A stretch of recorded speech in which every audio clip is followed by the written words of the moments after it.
باس آج رات مجھے بہت ضروری گھر جانا ہے۔ میرے پچھلے 2 مہینے کے کچھ پیسے آپ کے پاس رکھے ہیں، مجھے وہ بھی دے دینا۔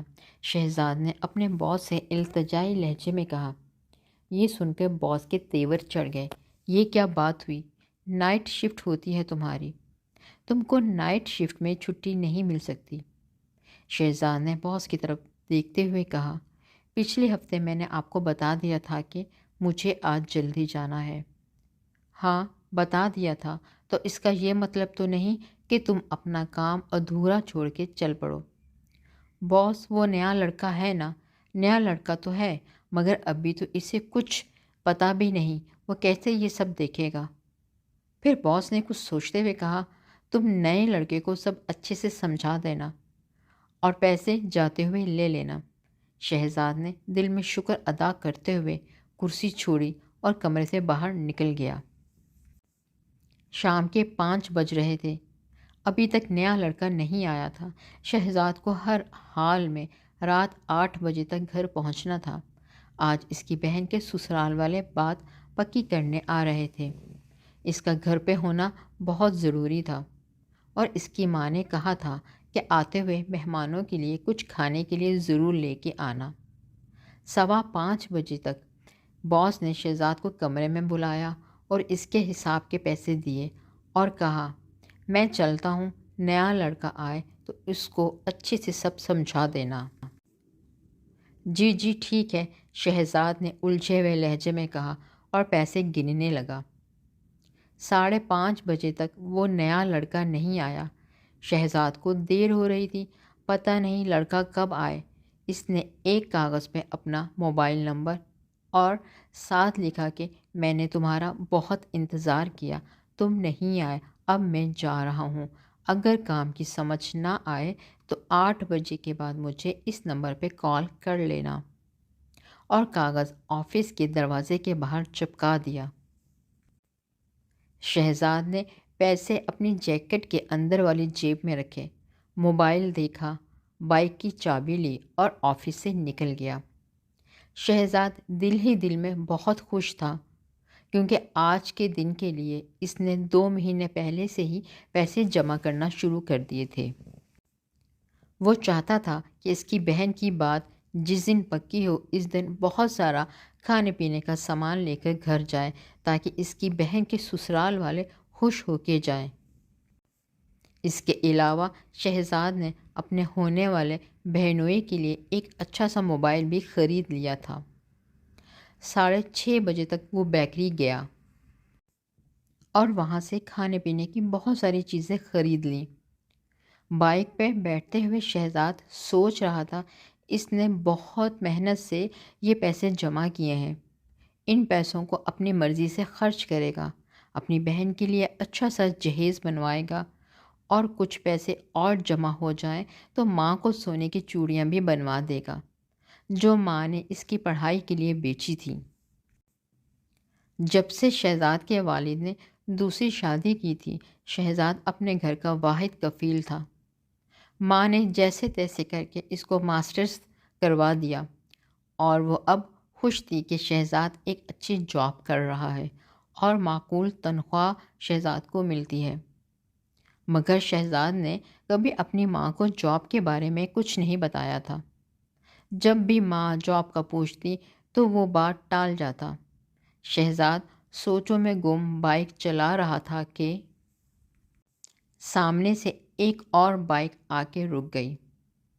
بائک پہ سوار 2 لڑکے فوراً نیچے اترے اور شہزاد کے سامنے پسٹل رکھتے ہوئے کہا، جو کچھ تمہارے پاس ہے فوراً جیب سے نکالو۔ شہزاد گھبرا گیا، ان لڑکوں کو دیکھنے لگا۔ کیا مطلب؟ کون ہو تم لوگ؟ کیا چاہتے ہو؟ شہزاد چیختے ہوئے ان لڑکوں سے مخاطب ہوا۔ ہمیں وہ چاہیے جو تمہاری جیب میں ہے، تمہارے شاپر میں ہے، اور جو کچھ بھی تمہارے پاس ہے۔ ایک لڑکے نے شہزاد کو دھکا دیا اور اس کی بائک اس سے چھین لی۔ دوسرے نے اس کی جیبوں کی تلاشی لینی شروع کر دی۔ تم لوگ کیا کر رہے ہو؟ تم لوگ مجھے جانتے نہیں ہو، میں کون ہوں اور کیا کرتا ہوں؟ اگر میں نے تم لوگوں کا چہرہ دیکھ لیا تو تم لوگ مجھ سے بچ نہیں سکتے ہو۔ میں تمہارے ٹھکانے پہ پہنچ کر تم لوگوں کو شوٹ کر دوں گا۔ ابے چل، بہت دیکھے تجھ جیسے۔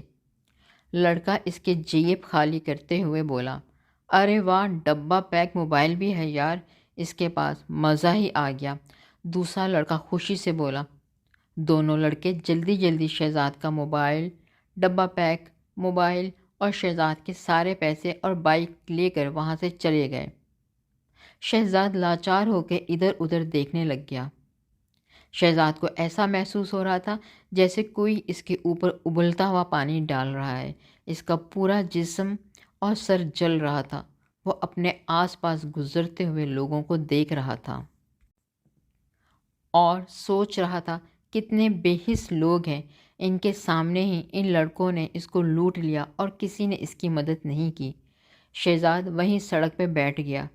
اب شہزاد اس تکلیف کو سمجھ اور محسوس کر رہا تھا۔ شہزاد کی آنکھوں کے سامنے اپنی ماں، اپنی بہن کا چہرہ آنے لگا۔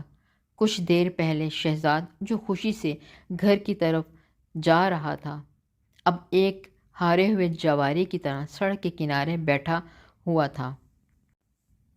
اس کے دونوں ہاتھ اور جیبیں خالی تھیں۔ اس کی پسندیدہ بائک بھی اب اس کے پاس نہیں تھی۔ شہزاد کی آنکھوں سے آنسو جاری ہو گئے۔ وہ سر جھکائے اپنے خالی ہاتھوں کو دیکھ رہا تھا۔ آج شہزاد کو احساس ہوا کہ کسی کو سڑک پہ لوٹنا کیسا ہوتا ہے۔ بظاہر ہر چور کسی کا مال اور دولت اس کے ہاتھوں سے لے جاتے ہیں، مگر اصل میں آپ اس کی آنکھوں سے اس کے خواب چھین لیتے ہیں۔ نہ صرف اس کے خواب بلکہ اس کے پورے خاندان کے خواب۔ نہ جانے کس طرح، کس محنت سے لوگ پیسہ جمع کرتے ہیں اور اپنے گھر والوں کی ضرورتیں پوری کرتے ہیں، اور یہ بائک والے ایک جھٹکے میں آ کے لوٹ جاتے ہیں، اور کچھ ظالم تو جان سے ہی مار جاتے ہیں۔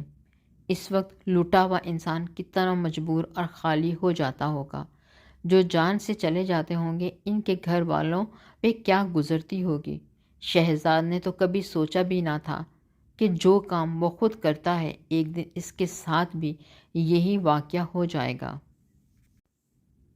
اور وہ خود اس تکلیف کو محسوس کرے گا۔ میرا موبائل مجھ سے مت لو، میرا پرس مجھ سے مت لو، میرے پیسے مجھے واپس کر دو۔